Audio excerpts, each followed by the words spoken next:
इस मसले पर हम बिल्कुल स्पष्ट हैं। आतंकवाद के नाम पर सरकार की तरफ से, राज्य की तरफ से एक बहुत ही काउंटर टेररिज्म होता जा रहा है। एक किसी वक्त के प्रधानमंत्री ने ये कहा था कि माना कि सब मुसलमान आतंकवादी नहीं हैं, मगर सारे आतंकवादी मुसलमान हैं। उन्होंने समझा था कि बड़ी मेहरबानी की उन्होंने मुसलमानों पर यह कहकर, लेकिन उनके इस वाक्य का एक ही अर्थ निकाला पुलिस ने, और ऐसा ही अर्थ उसमें से निकलता है कि कहीं अगर आतंकवादी हमला हो, कहीं अगर कोई बम ब्लास्ट हो, तो सबसे पहले मुसलमानों के ही अंदर ढूंढो कि वो आतंकवादी है। यह कहा जाता है और आजकल बार बार कहा जा रहा है कि आतंकवाद का कोई धर्म नहीं है, कोई मजहब नहीं है, न हिंदू आतंकवाद है और न इस्लामिक आतंकवाद है। मगर ये कहने के लिए मजबूर हुए तभी जिस वक्त हिंदू आतंकवाद कहने की उन्होंने ज़हमत की। मैं ये कहना चाहता हूँ, आतंकवाद आतंकवाद है। वहाँ जो हो रहा है नॉर्थ ईस्ट स्टेट्स में, छोटे छोटे राज्यों में, आतंकवाद वहाँ भी है। वो कौन सा चेहरा है? कौन इस्लामिक आतंकवाद है वहाँ पर? और कई जगहों पर आतंकवाद के हम देख रहे हैं, मुल्कों में, हमारे मुल्क में भी, कई सूबों में जहाँ कोई मुसलमानों का हाथ तो है नहीं। किस वजह से हो रहा है? अभी एक और बात सरकार ने आविष्कार किया है। एक बार नहीं, कई बार इस बात को दोहराया खास प्रधानमंत्री जी ने, ये कहते हुए कि मुल्क में जो सबसे बड़ा ख़तरा है आजकल वो लेफ्ट एक्सट्रीमिज़म का है। तो एक और ब्रांड, आइए आ तो गए। हमको बस हम आपके लिए चिंतित थे कि आपने कहा कि हमारी मीटिंग है। मीटिंग चली रही है। मैं उसको आधे घंटे के लिए रोक करके आया हूँ अच्छा कि मैं हुआ था। तो मैं ये कह रहा था, हमारे प्रधानमंत्री जी बार बार कहते हैं कि लेफ्ट एक्सट्रीमिज़म सबसे बड़ा ख़तरा है। इसका क्या परिणाम है मैं आपको बताना चाहता हूँ। ये कहकर वो और जितना जुल्म और ज़्यादतियाँ करने की ज़रूरत है, और जितने सख्त कानून बनाने की ज़रूरत है, और जितना पुलिस और फिर फौज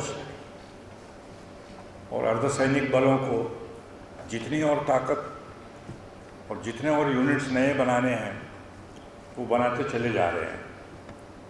जिस तरीके से और जिस रफ्तार से ऐसा बोल रहे हैं, ख़तरा तो मुझे ये हो रहा है बार बार कि ये मुल्क थोड़े दिनों में पूरी तरह से एक पुलिस स्टेट बन करके रह जाएगा। वैसा वो पुलिस स्टेट बन ही चुका है, लेकिन बनता चला जाएगा। Armed forces special powers act एक इस तरीके का कवच है जो फौज ने पहन लिया है, जिसके अंदर कुछ भी वो कर सकते हैं, मगर जिम्मेदारी नहीं है उनकी। उसकी सज़ा उनको नहीं भुगतनी पड़ेगी, उसकी जवाबदेही उनको नहीं देनी पड़ेगी। अभी अभी 2 बलात्कार के केसेस फौजियों के ज़रिए रिपोर्ट हुए हैं। वैसे तो कई हुए होंगे, मगर मैं जिक्र कर रहा हूँ जिनकी रिपोर्टें आई है। कौन उनको सजा देगा? Arm forces special powers act के अंतर्गत वो कर रहे हैं। Arm forces special powers act इनको बचा देगा? और अगर बहुत बड़ी सज़ा हुई और अगर उनको कहीं जवाब देना पड़ा तो सिविल कोर्ट में नहीं, कोर्ट मार्शल में, जहां उन्हीं के लोग बैठेंगे और उन्हीं के लोग उनको कुछ ना कुछ थोड़ा सा दिखावे के लिए सज़ा दे करके उन्हें छोड़ दिया जाएगा। एक कर्नल मणिपुर में पकड़ा गया अभी, किस जुर्म पे? कि वो बहुत बड़ा ड्रग का वितरण पूरे मणिपुर में करने का। नौजवान जो है, नई पीढ़ी जो है, बर्बाद करने का रास्ता अख्तियार कर रहे हैं। करोड़ों का ड्रग उस सेल किया जा रहा है, डिस्ट्रीब्यूट किया जा रहा है।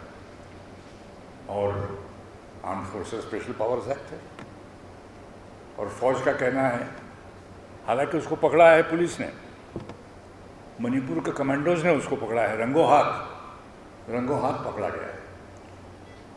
मगर मिलिट्री का कहना है कि हम उसका कोर्ट मार्शल करेंगे। मतलब मुल्क की जो सजाएं हैं, मुल्क के जो ताजीरात हिंद और बाकी तमाम कानून हैं, उसमें से वो बच जाएंगे। बिल्कुल ठीक कहा है। इतना बड़ा दमन का और दमन को छिपाने का और सज़ा से बचाने का एक तबके को कोई दूसरा रास्ता हो नहीं सकता सिवाय ये arm forces special powers act. एक ज़माने से हम ये मांग करते आए हैं कि इसको रद्द कीजिए।